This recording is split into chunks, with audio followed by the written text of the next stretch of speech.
vamos a hacer contacto ya con don Alfonso Salazar, que ya se encuentra por acá y a quien le agradezco un montón que esté aquí esta noche con todos nosotros. Alfonso, ¿cómo te va? Un gusto saludarte. Buenas noches. ¿Qué tal, Johanna? Buenas noches. Un saludo a todas las personas que nos escuchan y nos ven. Muchas gracias, Alfonso, por estar aquí con nosotros. Bueno, pues hace unos días, Alfonso, me dabas a conocer de ese encuentro de aviones privados, con tres luces misteriosas, tres luces ahí sobre Guanajuato. Es así, ¿verdad?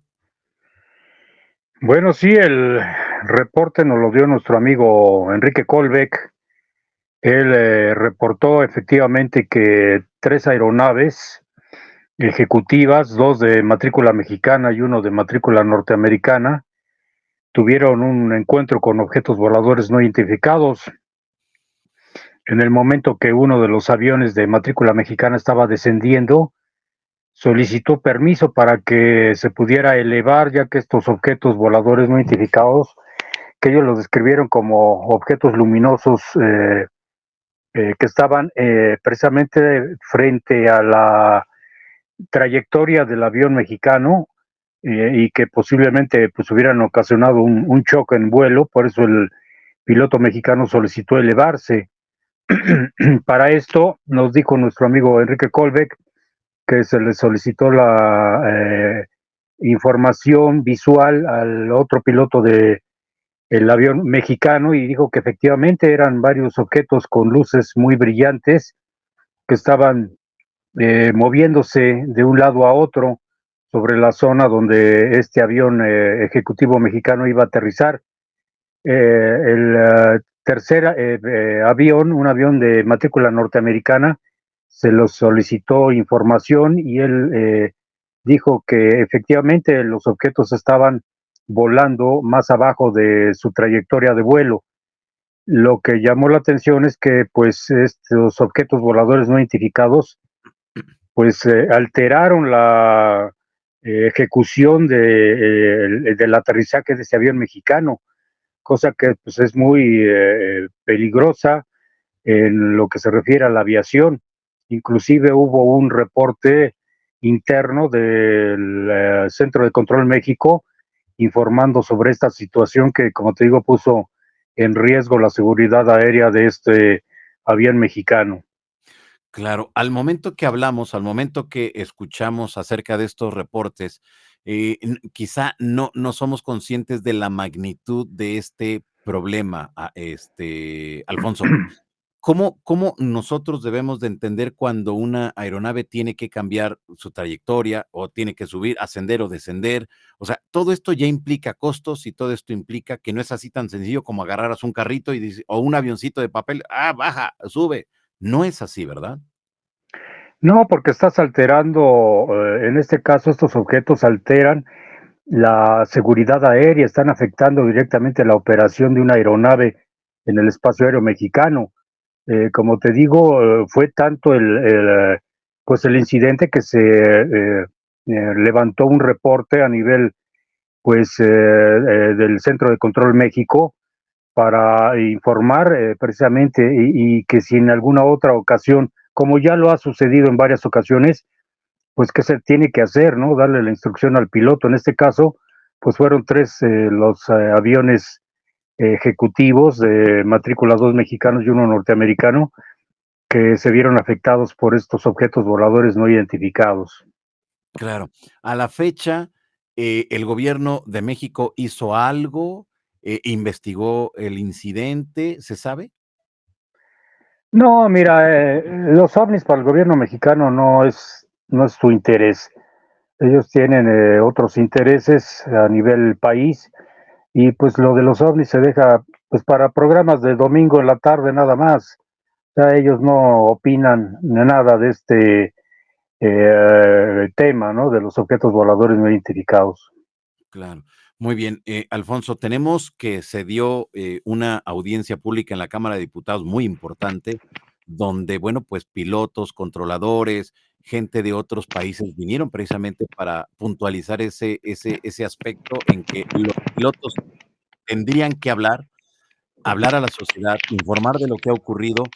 ¿Tú consideras que realmente se logre hacer de que no se siga estigmatizando a quienes hablan desde el ámbito aeronáutico y hablan sobre el tema de los no identificados? Pues mira, sinceramente yo creo que esto se va a quedar otra vez ahí en el tintero, son ya pues muchos años, yo he pedido a, no sé, 4 o 5 gobiernos diferentes que se desclasifique ya la información OVNI, que se dé a conocer los reportes, todos los archivos que se tienen, y pues nada más me envían documentos en el cual dicen que ellos ya han revisado en sus archivos y no tienen nada. No sé, tal vez haya alguna ley a nivel oficial entre gobierno de México, Estados Unidos, que no permita que se dé a conocer esta información, pero pues yo creo que estas sesiones del Congreso pues van a quedar ahí como pues algo raro que sucedió en México en el año 2023 y pues sinceramente no creo que den a conocer nada de esto.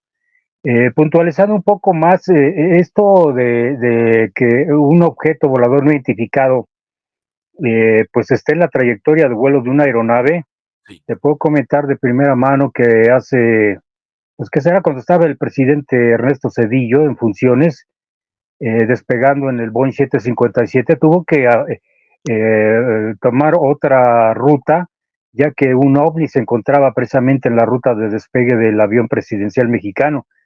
Y esto, pues, me fue informado precisamente por un controlador aéreo y se quedó ahí guardado. Ahora sí que este reporte nunca fue dado a conocer a los medios de comunicación, pero de que son un peligro para la aviación mexicana y mundial es indudable.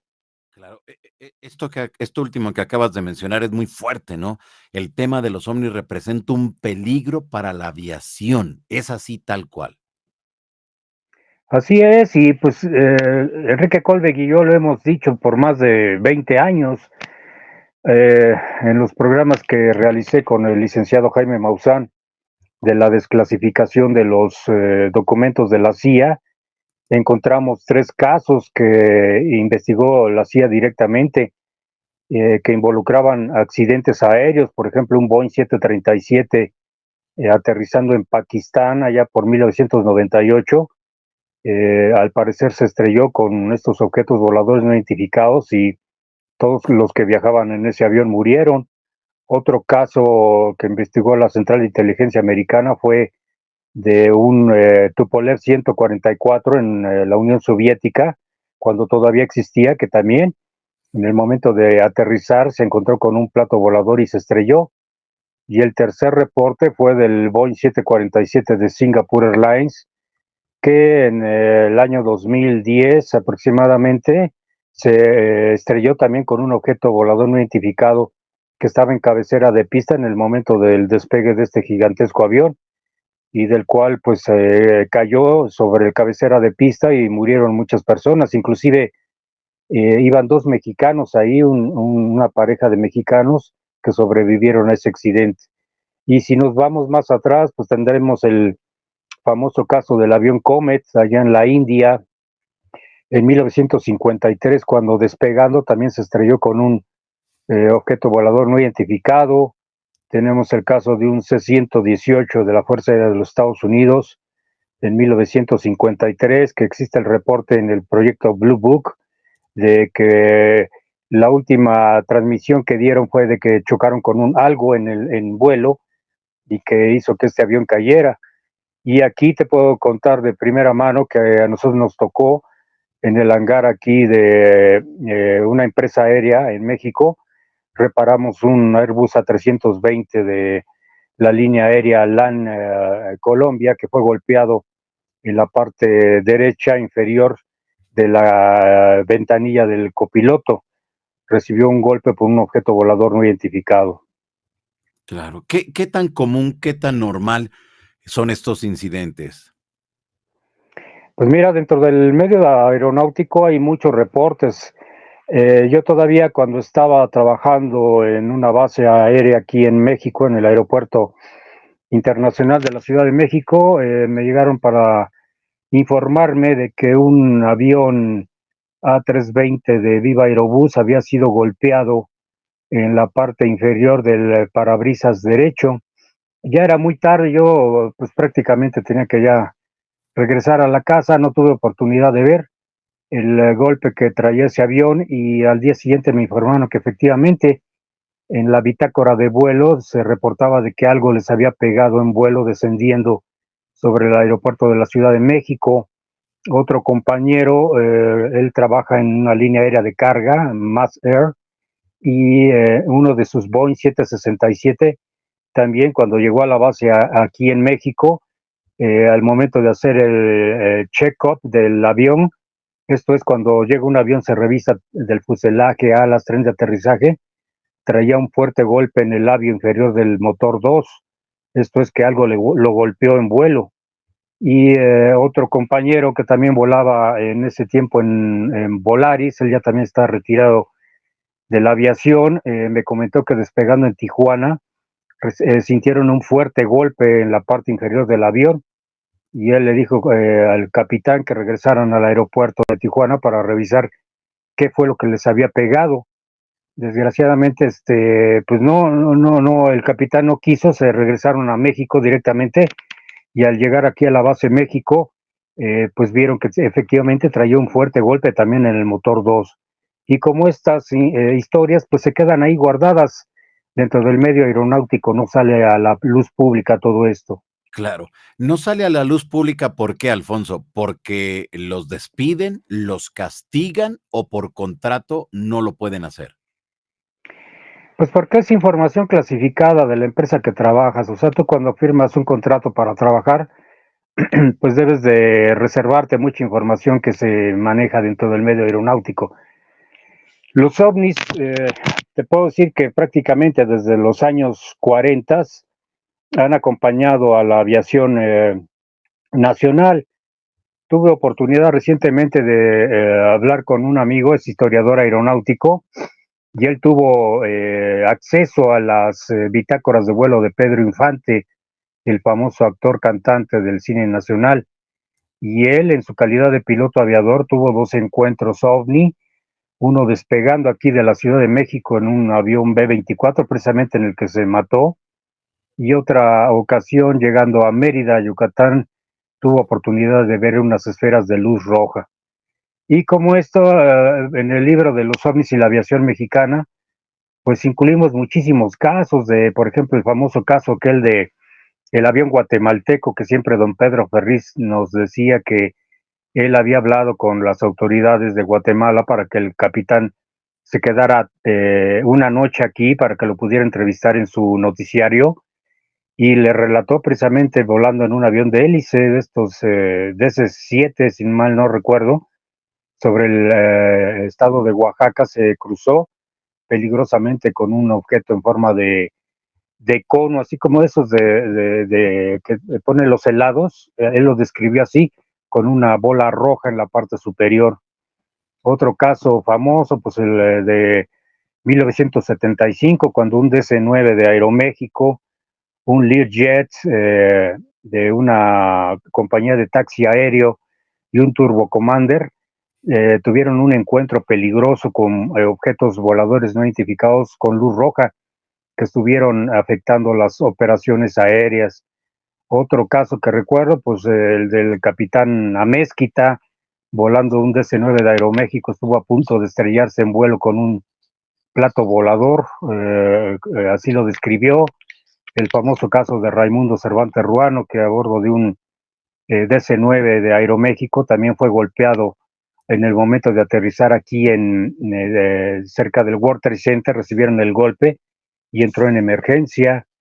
Otro caso que recuerdo, pues los de Carlos Antonio de los Santos Montiel, volando una Piper PA-24, matrícula extra Bravo, extra Alfa Unión, que prácticamente se cerró el aeropuerto para que él pudiera realizar un aterrizaje forzoso, ya que tres platos voladores lo interceptaron en vuelo.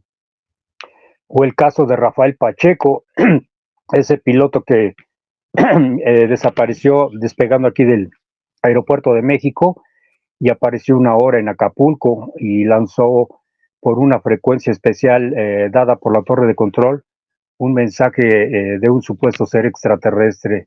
O sea, México siempre ha estado ligado con estos incidentes OVNI y la aviación mexicana. Claro.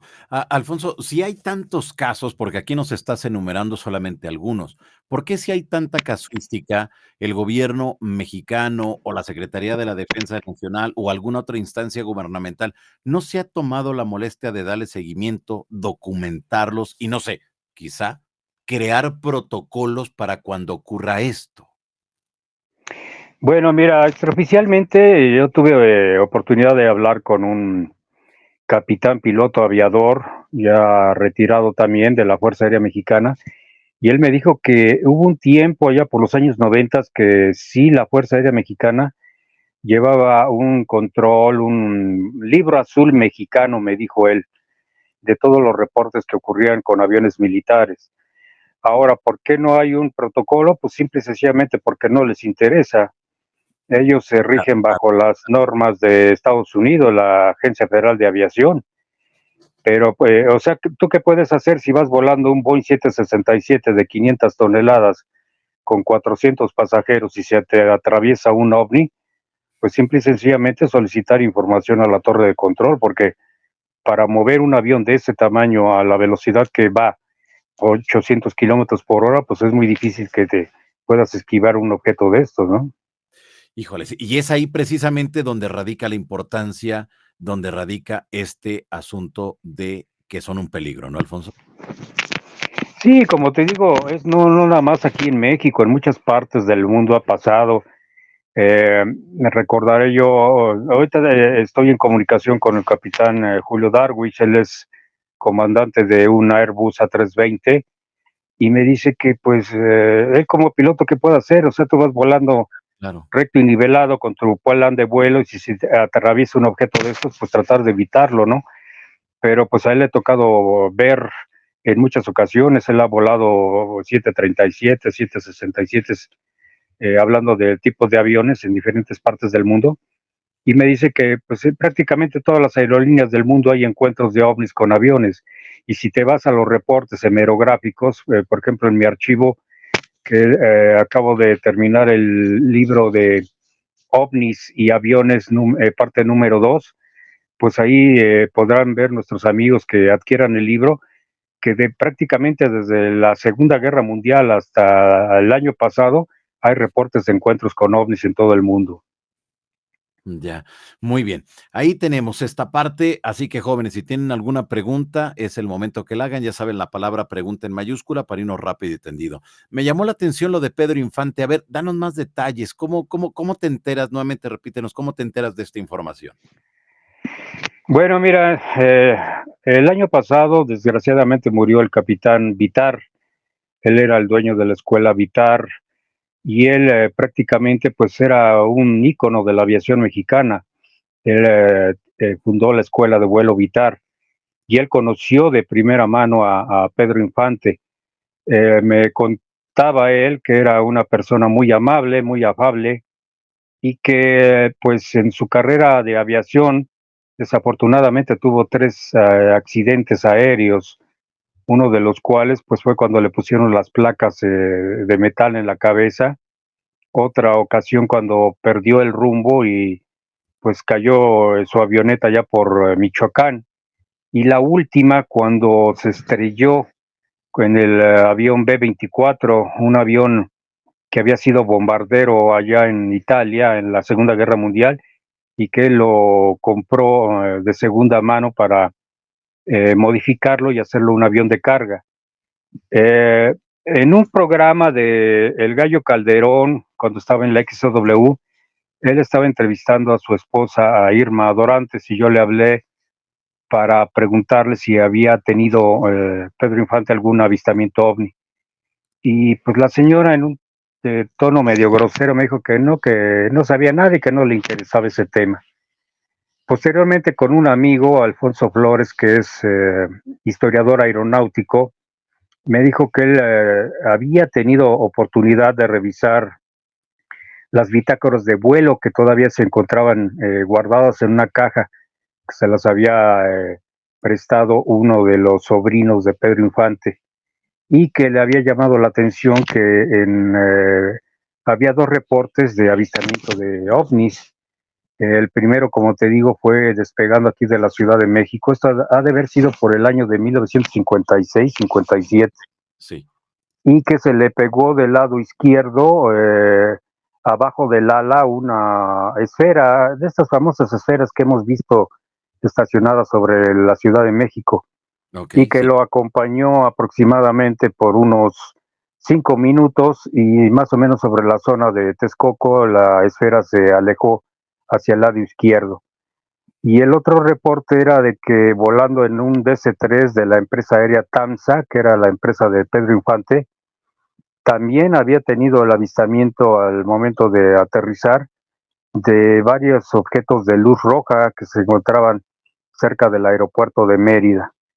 Y esta persona iba a ser, pues, prácticamente el sobrino, iba a ser la historia de Pedro Infante como piloto, y que iba a dar a conocer esos dos reportes de avistamiento de ovnis por parte de Pedro Infante. Inclusive hay una canción que nos llamó la atención, grabada más o menos en 1956, que se llama El Volador, y en esa canción habla precisamente de un platillo volador, Pedro Infante.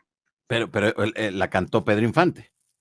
Así es, sí. Ah, Si tú la fíjate. buscas en el internet, en el Google, se llama El Volador esa canción, y te habla precisamente de un platillo volador. Fíjate qué interesante esto. Y es información que, pues, no está así como publicada en muchos lugares, ¿no? Es información, ahora sí que tú manejas, que tú tienes. Pues sí, Johanna, ya con 50 años de investigación en el fenómeno ovni, pues me he encontrado con informaciones o historias perdidas como estas de Pedro Infante, ¿no? Que, pues, quién se iba a imaginar que había tenido un encuentro de avistamiento con ovnis, ¿no? Y que había grabado una canción que habla de un platillo volador. Exacto. Y bueno, y en esa canción, para quienes no hemos escuchado esa rolita, ¿qué habla? ¿Qué dice? Pues habla de que una muchachona lo trae de cabeza, y que él se va a subir en un platillo volador, y que tiene luces, o sea, describe exactamente lo que es un platillo volador. A ver si Sí. tienes oportunidad de escucharla, porque Está está bueno. rara la canción, ¿no? Y, Qué y interesante. recordar que en aquellos años, pues era muy famosa la acepción de platillo volador, ¿no? Y que, pues, aquí en la Ciudad de México y en todo el país había reportes de avistamiento de estos objetos. Exactamente, sí, sí. Pero estamos hablando que los 50 fue una época tremenda, ¿no? Fue una época muy importante porque había muchos avistamientos y se vivió una oleada ovni ahí, Alfonso.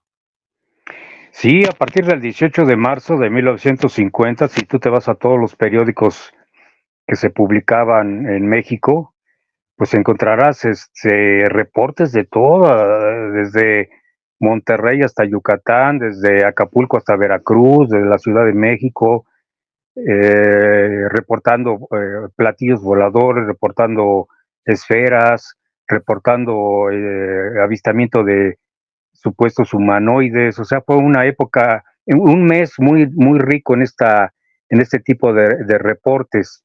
La siguiente oleada fue en 1957, cuando inclusive hasta se dijo que el Sputnik 2 había caído en Jalisco. El periódico La Prensa dio a conocer que efectivamente había caído un objeto volador no identificado, y que lo habían ido a buscar personas que vivían cerca de Guadalajara, y que se creía que era parte del Sputnik 2. Hubo el famoso aterrizaje de un platillo volador en la selva ya en Yucatán, y se llamaba Prisciliano López, la persona que lo reportó. El periódico La Prensa lo dio a conocer, y él contaba que estos seres vestían unos uniformes como de celofán transparentes, y que el platillo volador lanzaba luces de colores roja, verde y azul. Otro caso que recuerdo, el famoso encuentro del 12 de diciembre de 1957, cuando un avión DC-3 de líneas aéreas nacionales se encontró con un objeto. Ellos dijeron que era un pulpo luminoso sobre la zona de San Luis Potosí.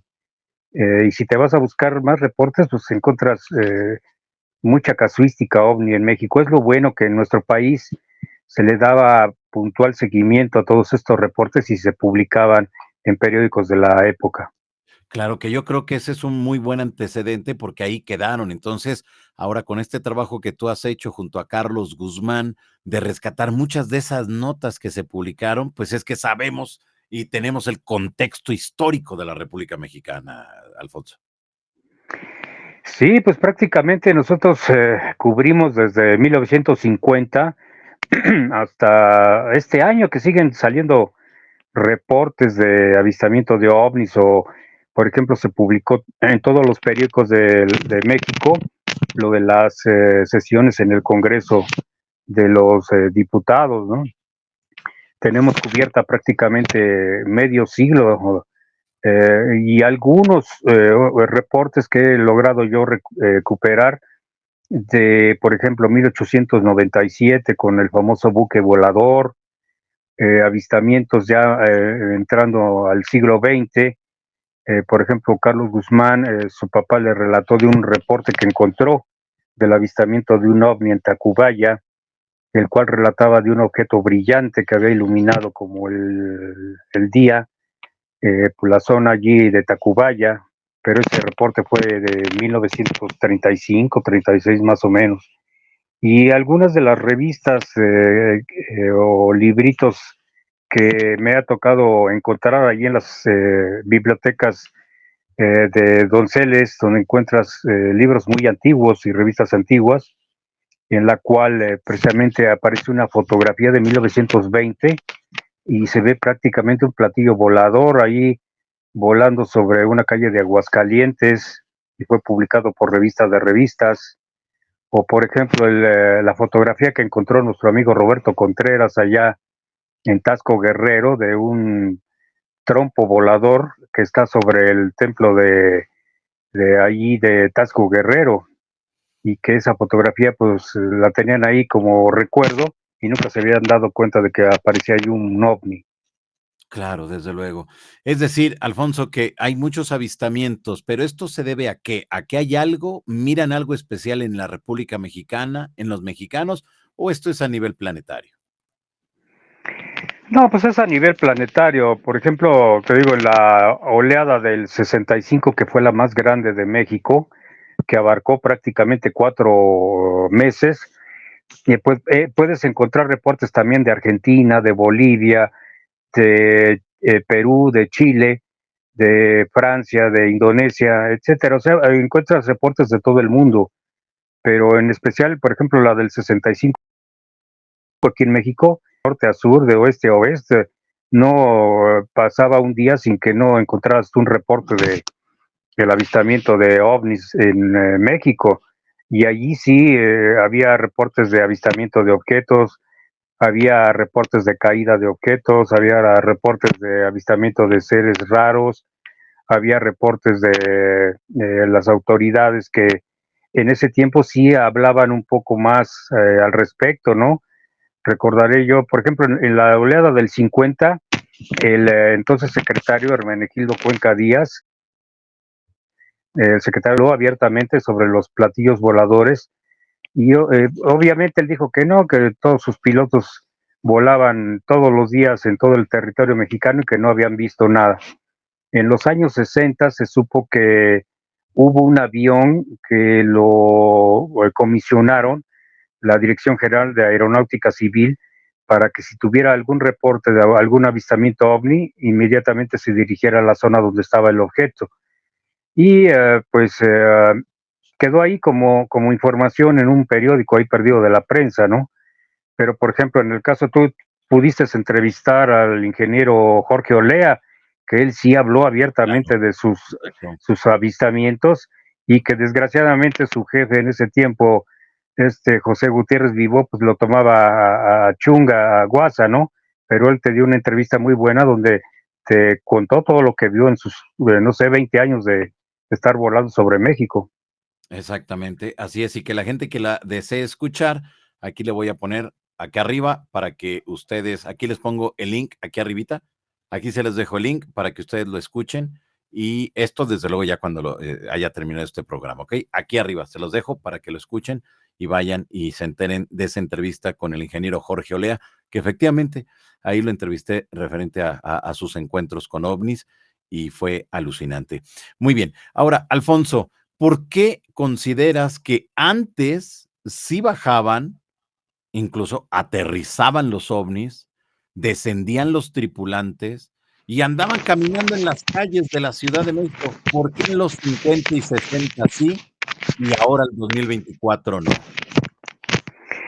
No, pues sigue pasando estos casos. Mira, yo vivo aquí al sur de la Ciudad de México, atrás del Cerro de la Estrella, y tuve oportunidad de platicar con una señora que vendía flores aquí en un mercado cercano.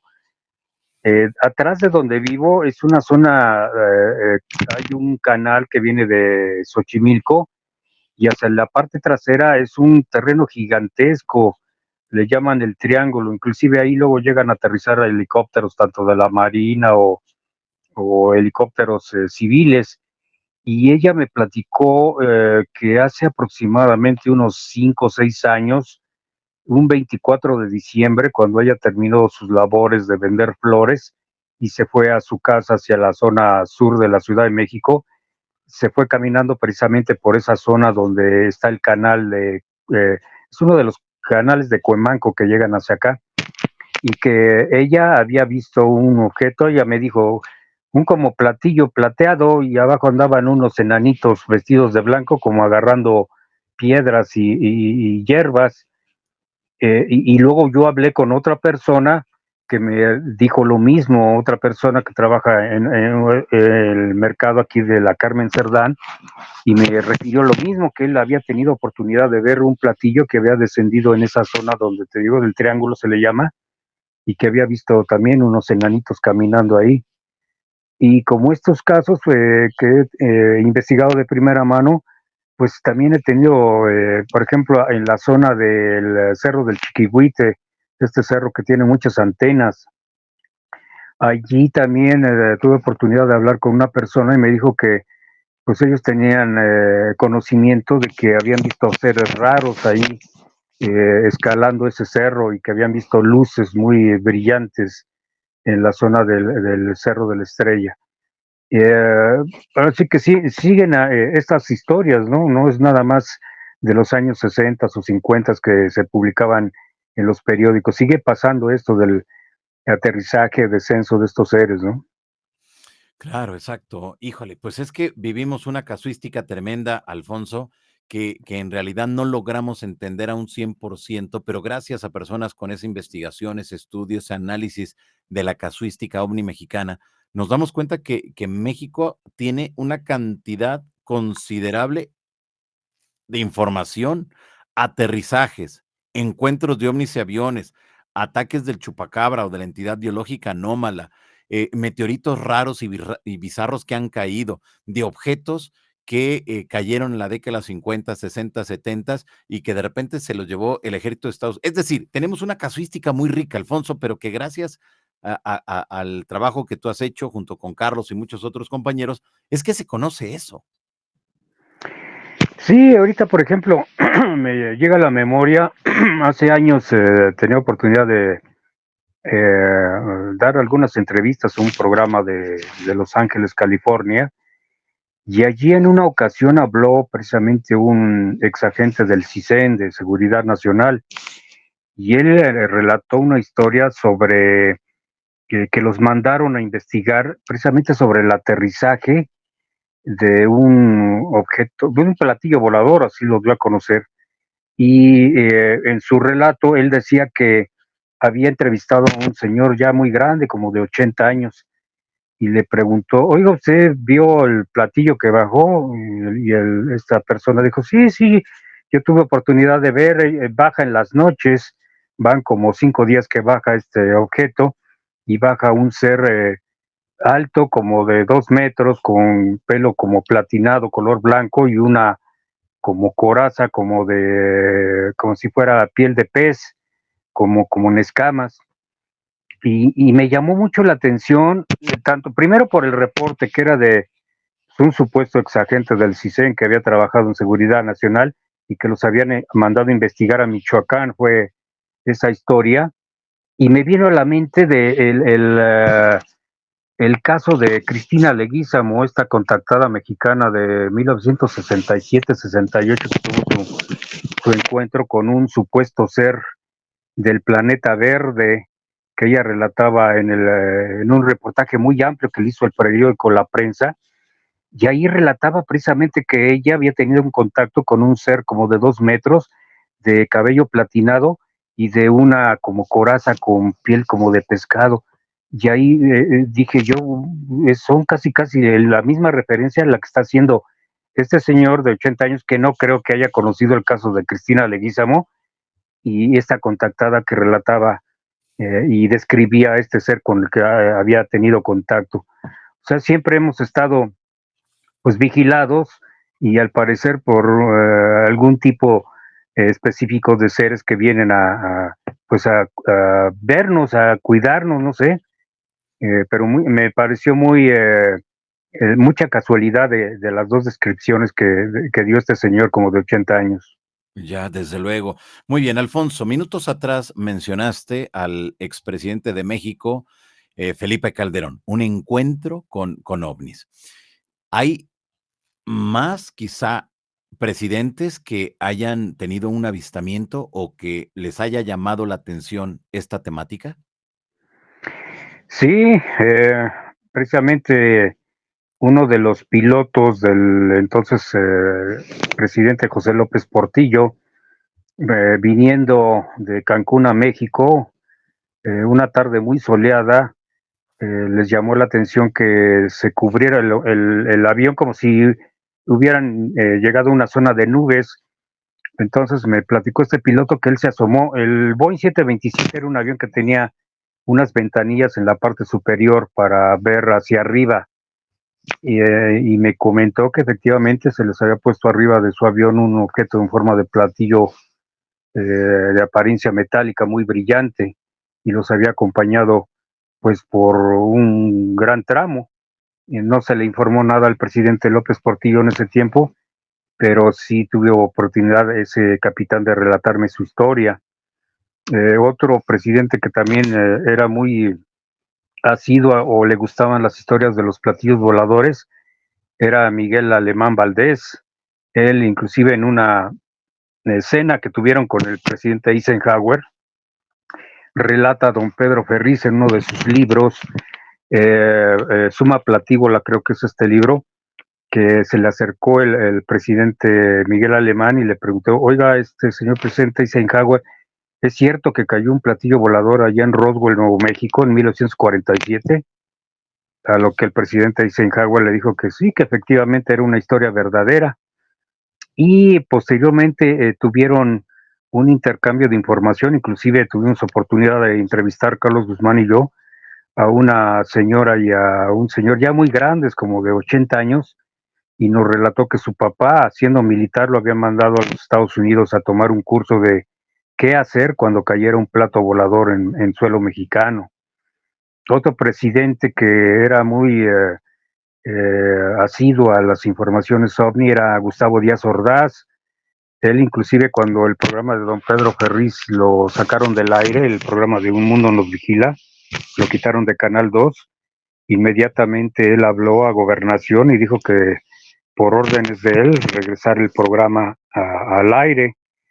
Otro presidente que también estuvo muy ligado a casos del tipo OVNI fue Luis Echeverría Álvarez.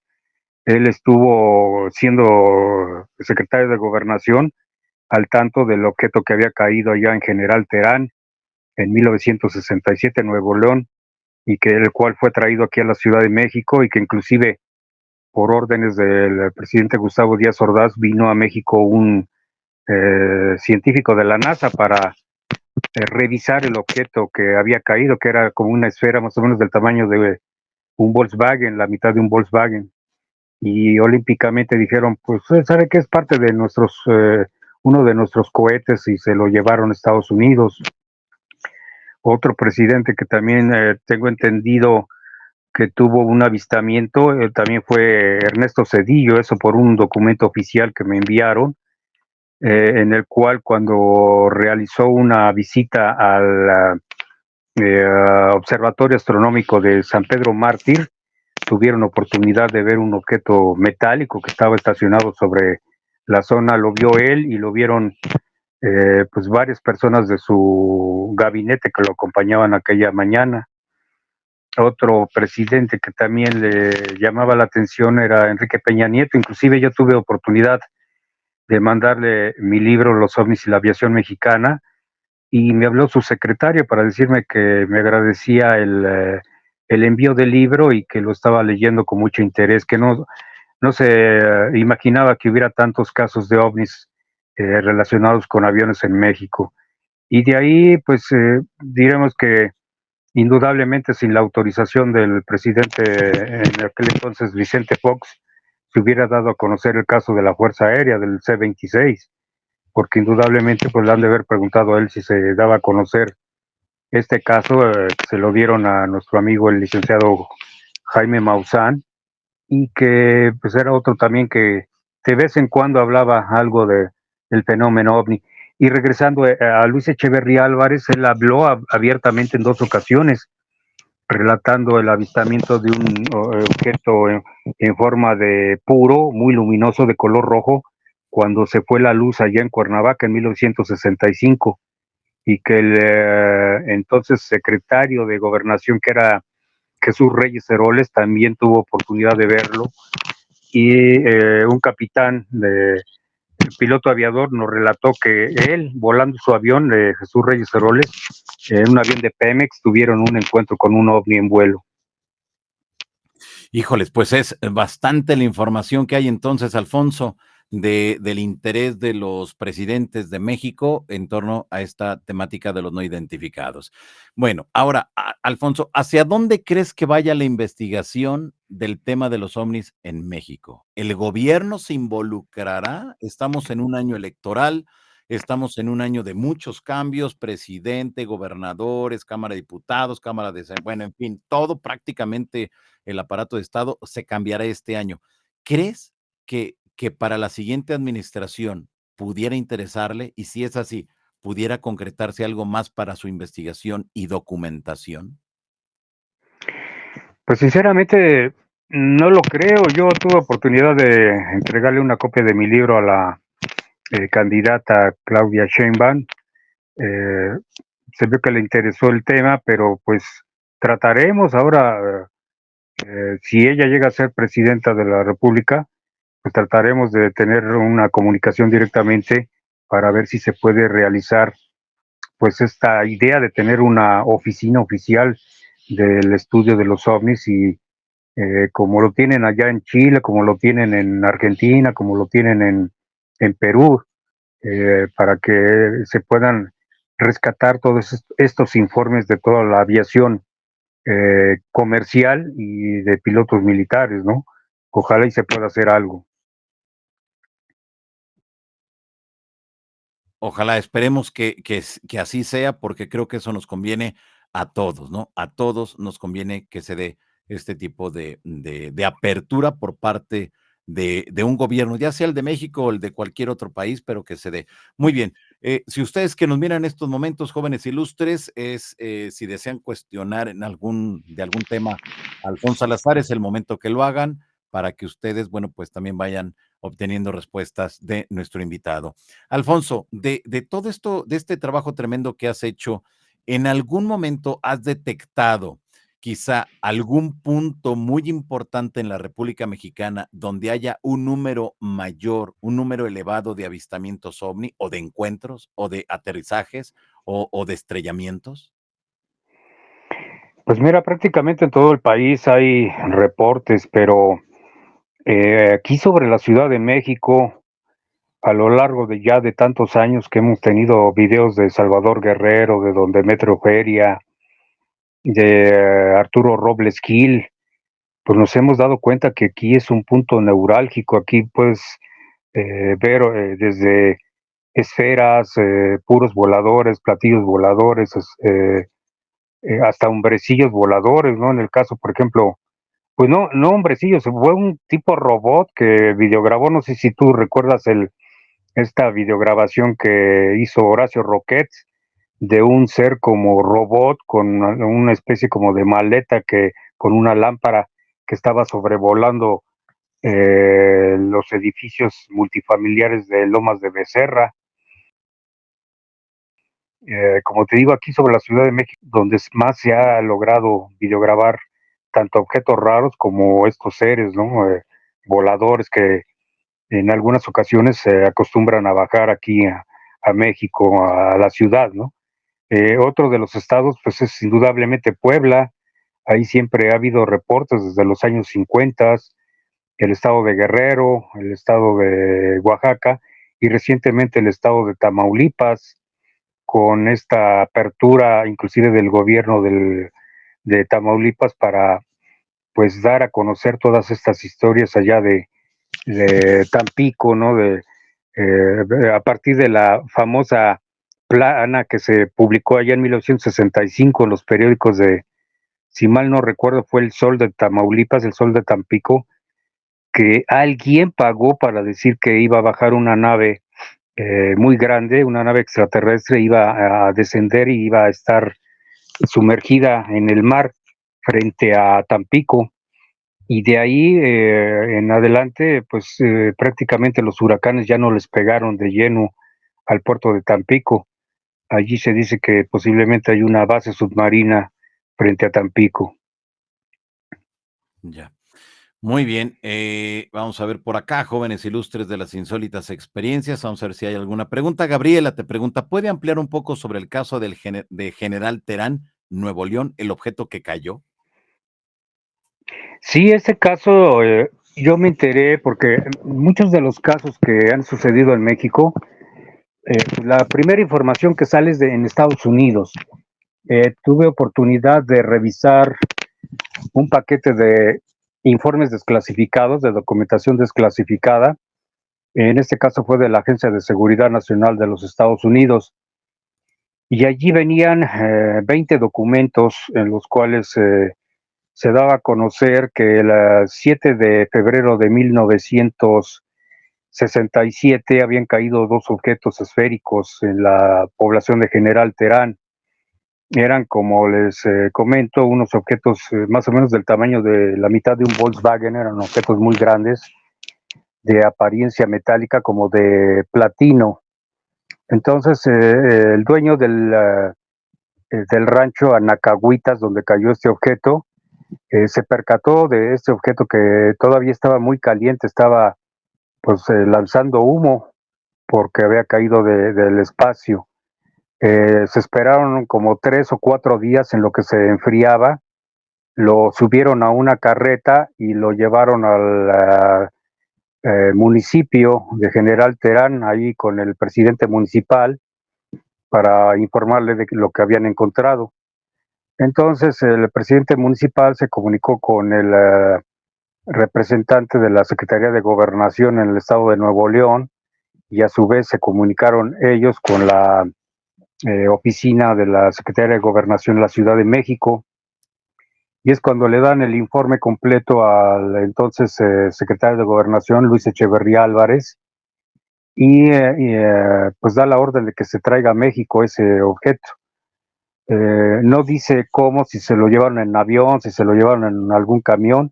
El chiste es que lo trajeron aquí a la Ciudad de México, al campo militar número 1, y allí lo tuvieron en resguardo. Entonces es cuando el secretario de Gobernación, Luis Echeverría Álvarez, le pregunta al presidente Gustavo Díaz Ordaz que cayó ese objeto y que qué podían hacer.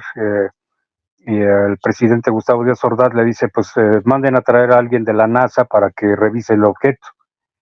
Y efectivamente viene un técnico de la NASA, revisa el objeto y dice, pues es parte de uno de nuestros cohetes y se lo llevaron a Estados Unidos. Ya hicimos una revisión completa y pues ninguno de los cohetes los Estados Unidos que en ese tiempo lo utilizaban, los modelo Titán, los modelo Thor, tenía un tanque de gas o de helio para alimentación del cohete del tamaño del objeto que había caído aquí en México. Entonces yo con los datos me fui a la hemeroteca, la bendita hemeroteca de México de la UNAM, que no acabo de darle las gracias de tanta información que hemos encontrado ahí, y me fui con la fecha a buscar en los periódicos de Monterrey.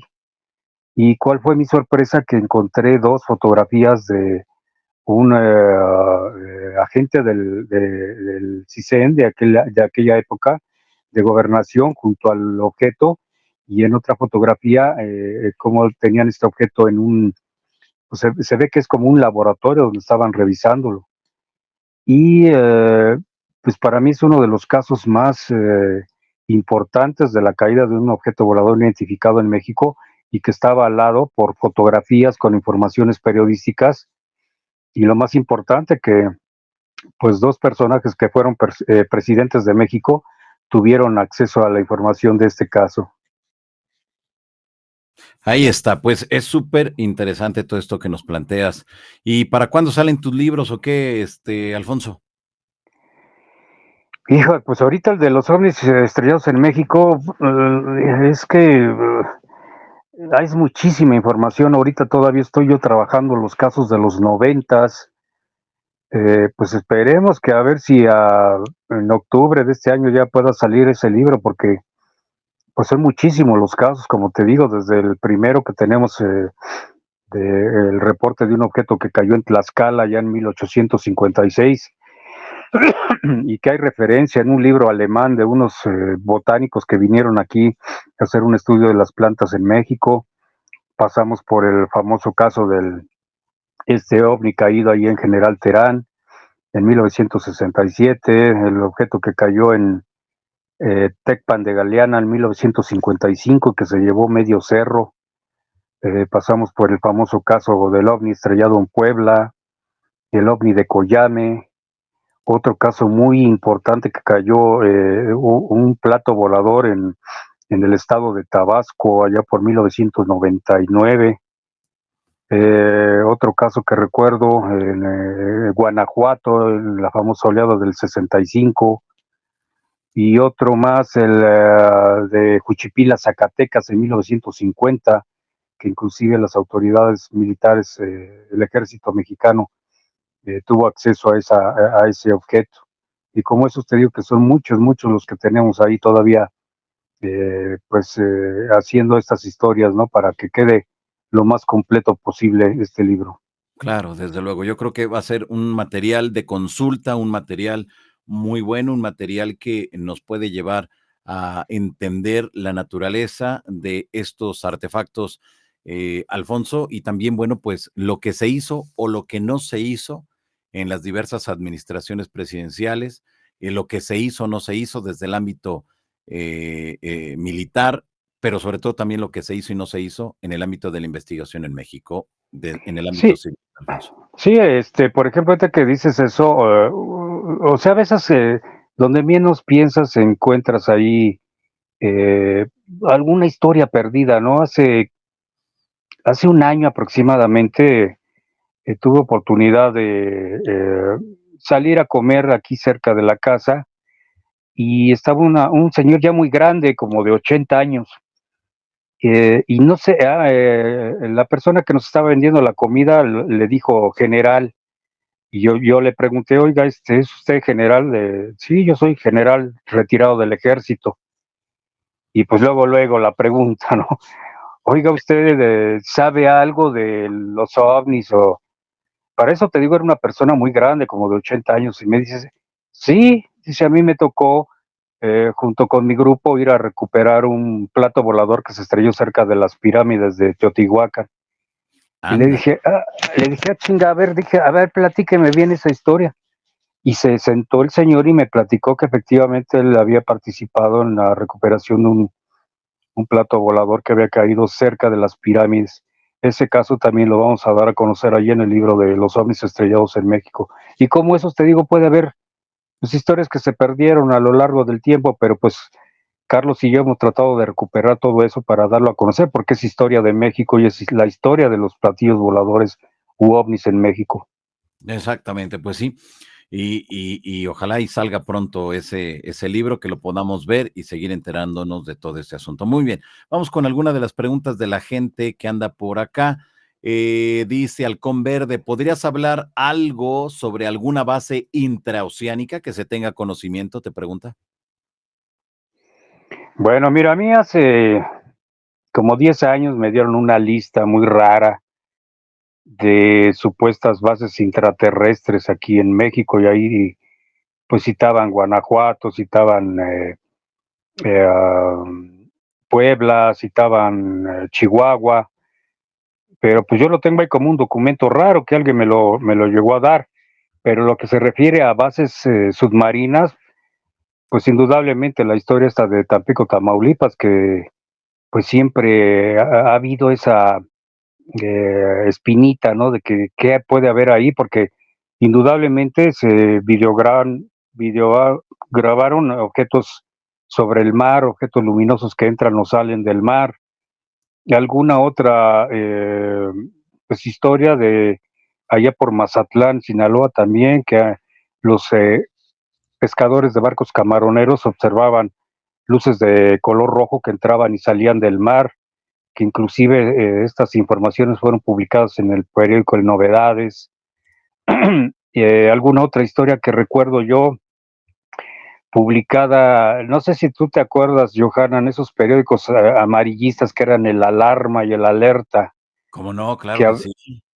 que hablaban de pues la nota roja en México, pero que en Claro. muchas ocasiones publicaban historias de ovnis y de extraterrestres. Y como decían en la película esa de los hombres de negro, que en esos pasquines o en esas revistillas de nota roja, pues salían muchas historias verdaderas. Y allí, en alguna ocasión, yo tengo por ahí un archivo de todos los casos sucedidos con barcos de la Marina Mexicana y barcos pesqueros.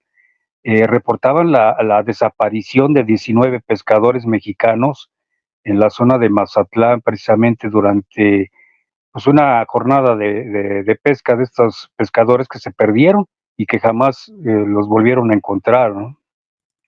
Pues sí, exactamente. Híjole, qué interesante todo este bisbirulín. Muy bien, pues ahí está. Pues Alfonso, ¿dónde la gente le puede dar seguimiento a todo tu trabajo?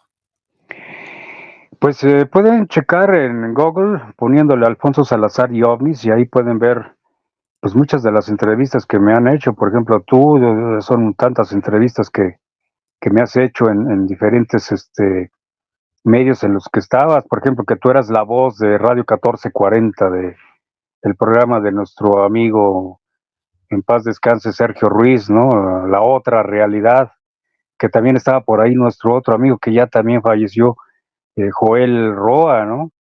Exacto, Eh, sí, sí, sí.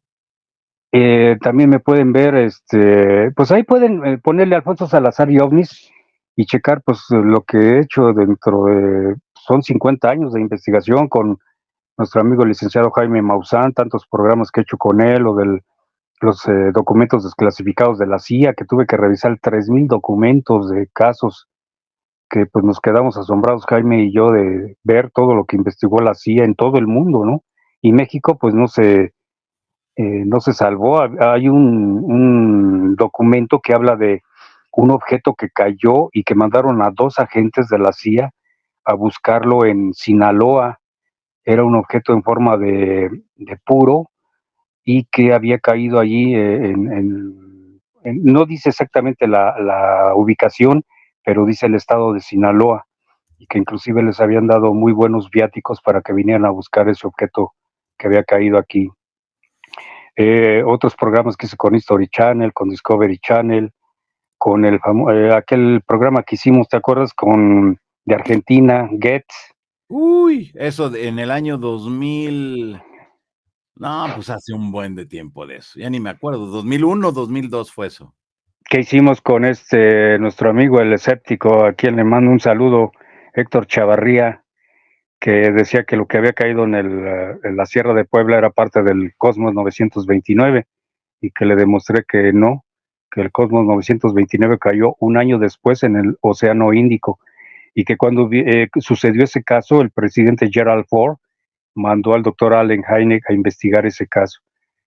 No, no, es como para hacer una enciclopedia, Johanna, de todo lo que ha pasado en México. Es tan emocionante. A veces yo cuando encuentro reportes de 1954, de 4 aviones AT-6 de la Fuerza Aérea Mexicana que en un vuelo de reconocimiento sobre el Ajusco se encontraron con un plato volador que lanzaba llamas verdes y recuperar esa información que está perdida ahí entre miles de volúmenes, para mí es increíble, ¿no? Y darlo a conocer a todos ustedes que les interesa este tema, ¿no? Claro, exactamente, que eso es lo más importante, porque si se queda en un libro, en una revista, en un disco duro y nunca más se vuelve a dar a conocer, ahora para las nuevas generaciones o para la gente que apenas se está involucrando en estas temáticas, yo creo que es oro molido para seguir entendiendo lo que implica, pues, estos grandes temas, Alfonso. Pues sí, pues algún aventado que se aviente a revisar los periódicos desde 1900 hasta 1949, porque como te digo, esos periódicos casi no los hemos revisado. Está ahí pendiente toda la investigación de la primera parte del siglo XX, ¿no? Exactamente. Pues ahí está. Y bueno, por último, fuiste el causante, Alfonso, de que la Universidad Nacional Autónoma de México hiciera una exposición de las primeras planas, de la información de los ovnis y que se hiciera esa exposición ahí en la Hemeroteca Nacional, Alfonso.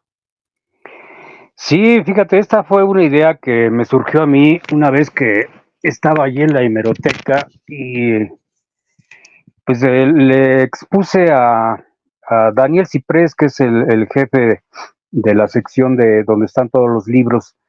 Le dije, oye, sería bueno hacer una exposición de pues los periódicos donde yo he encontrado reportes de ovnis.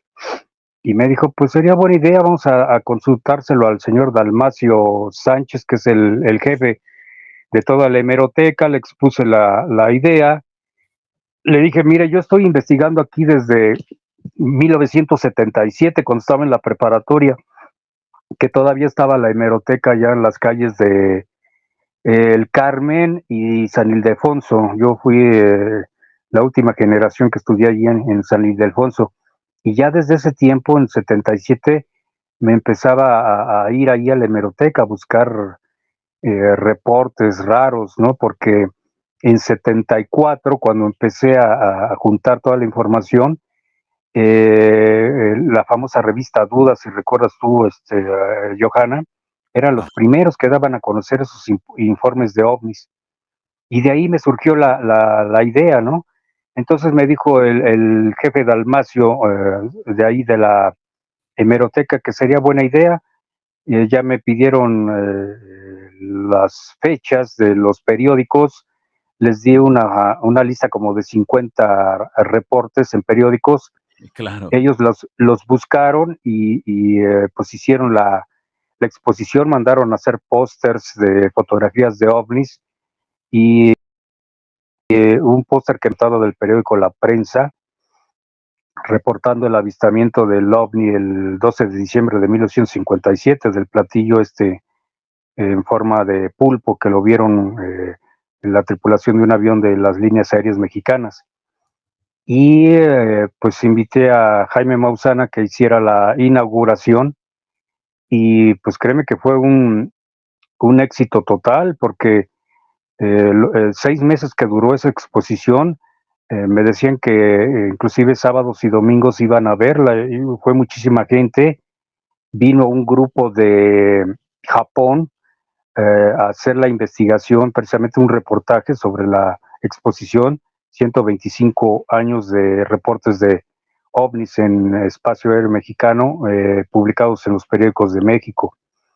Y hubo, indudablemente, los escépticos empezaron ahí pues, a hacer olas dentro de la Universidad Nacional Autónoma de México, pero te puedo decir que inclusive recibí yo una felicitación por parte del rector de la universidad, el doctor Brauer, que salió hace poco, y les mandó una felicitación a la hemeroteca por el número tan grande de personas que fueron a ver esta exposición a la hemeroteca. Claro, que es un tema que siempre va a llamar la atención, Alfonso. O sea, sé y me queda muy claro que hay mucha gente que no le cuadra, no le gusta y simplemente no quiere que se involucre las instancias académicas u universitarias con esta temática. Pero si no son ellos, entonces, ¿quién? ¿Quién? Pues si ellos son los que tienen que aportar también más elementos, involucrarse y darnos más luz sobre lo que sí o no puede ser, porque imagínate, si las investigaciones pudieran ir de la mano con alguna universidad, uy, estoy seguro que habría más enigmas, pero estoy seguro también que se resolverían muchos casos, Alfonso. Sí, inclusive, pues tú lo has visto, ¿no? La señora astrónoma que merece mis respetos como astrónoma, pero que luego opina de los platillos voladores y dice, no, pues es que lo que cayó en Roswell fue un satélite norteamericano, o sea, no tienen ni idea de lo que está hablando la señora. Los satélites empezaron en 1957, 10 años después, o este otro científico, uno de barbita, que estaba feliz ahora que mandaron unos robotitos a la luna y que a la mera hora ni llegaron los mentados robots, pero cuando salió lo del caso del C-26, es que son centellas que iban acompañando al avión, o sea, una serie de incoherencias que dice uno, y estos son los científicos mexicanos, por favor, ¿no? Pero como te digo, fue tal el éxito, a mí la Universidad Nacional Autónoma de México me dio un reconocimiento por escrito por la exposición de su material, porque el profesor Dalmacio dijo, bueno, es que esta es información que está aquí, fue publicada hace 125 años, hace 50 años, hace 40 años, o sea, aunque ustedes nos ataquen y nos quieran decir algo, está publicado y aquí es parte del acervo de la universidad, es parte del acervo de México, ¿no? Claro, desde luego. O sea, ¿cómo borras eso? ¿Cómo puedes No borrar se la puede. historia de la casuística ovni mexicana, nada más porque a alguien no le cuadra? ¡Ay, ese tema no es bueno! ¿Y eso qué? A lo mejor, si se pusiera a investigar, si se documentara, si leyera, se maravillaría de tantas cosas extrañas que han sido reportadas a lo largo de la historia de México, Alfonso. Sí, como te digo, son personas ignorantes del tema, ¿no? Este científico, pues mis respetos como científico, pero en lo que se refiere a los ovnis, pues no sabe nada, ¿no? En alguna ocasión nos tocó también en un programa, creo que tú estuviste ahí, que fue este amigo ¿Quién? Enrique Ganem, y que pues ya mira, al final ya mejor ni quise echarle más leña al fuego porque pues demostró que este señor no sabía nada del tema y que pues nada más lo invitaron ahí para hacer mosca lo que íbamos a decir nosotros, ¿no? Pero pues como te digo, ¿no?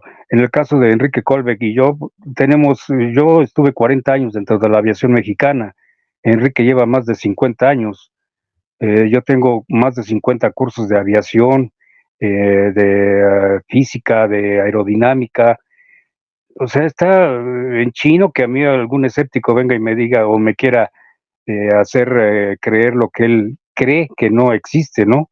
Los ovnis existen, son una realidad y pues ahora sí que el 23 de diciembre el mismo presidente Joe Biden firmó el acta en la cual oficialmente ya los norteamericanos aceptan la existencia de los OSNIs, objetos submarinos no identificados, y los objetos espaciales no identificados, o sea, ya no hay vuelta de hoja, ¿no?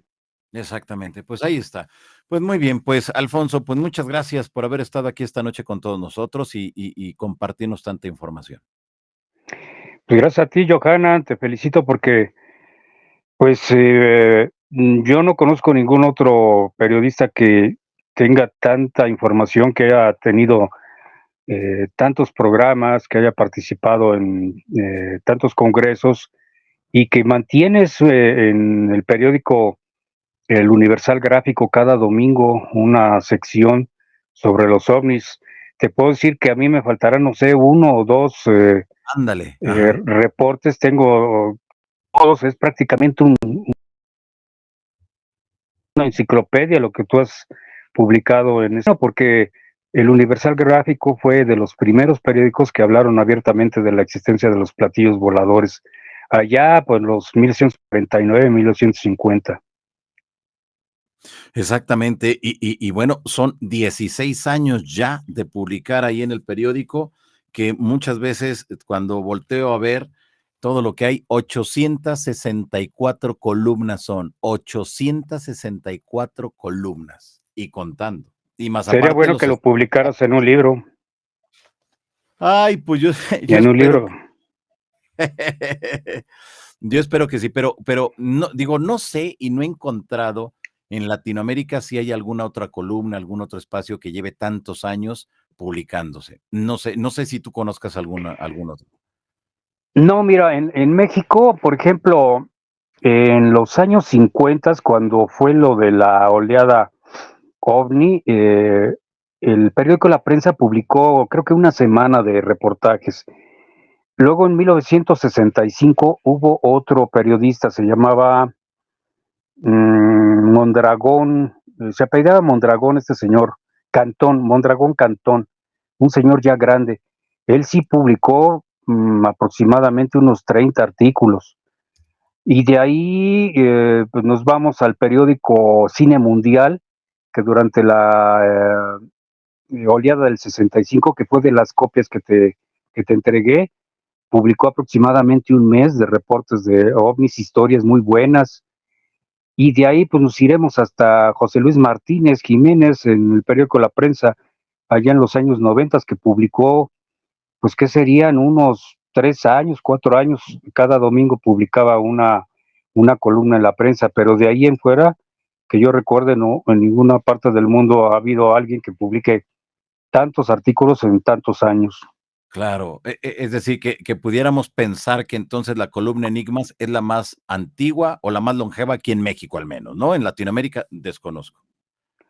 Sí, yo pienso que en el mundo, porque en ningún otro país yo tengo entendido o sé que se publique cada 8 días una columna con que te dan 2 páginas, ¿no? Exacto, sí. De información ovni. Yo no recuerdo yo ni conozco algún otro periódico. Okey, pues ahí está, pues qué chido que sea así y qué bueno que podemos ayudar a muchas personas a seguir entendiendo lo que implica el tema de los no identificados y todo lo que conlleva, pues, esta palabra, la de OVNI o ahora como se le llama, el UAP. Pues sí, pero pues como en los 50 ya ves cómo les decían platíbolos, Voleibol. volíbolos, voladores, ¿cómo les decían también? Tenían un léxico muy, y que sería bueno rescatar todos esos nombres que les daban. En los 60, pues ya fue el de objeto volador no identificado por el capitán Ruppler de la Fuerza Aérea Norteamericana, que así les empezó a llamar objetos voladores no identificados. Y ahora pues la nueva denominación, ¿no? Que son objetos anómalos porque ya Estados Unidos considera objetos espaciales no identificados, objetos voladores no identificados y objetos submarinos no identificados. Exactamente, pues ahí está. Pues qué interesante. Muchas gracias nuevamente, Alfonso, por haber estado aquí esta noche. Te mando un fuerte abrazo y bueno, pues ahí nos mantenemos en comunicación, amigo. Como no, gracias por la entrevista y un saludo a todas las personas jóvenes que nos vieron esta noche en esta entrevista. Gracias. Gracias, nos vemos. Bye, bye.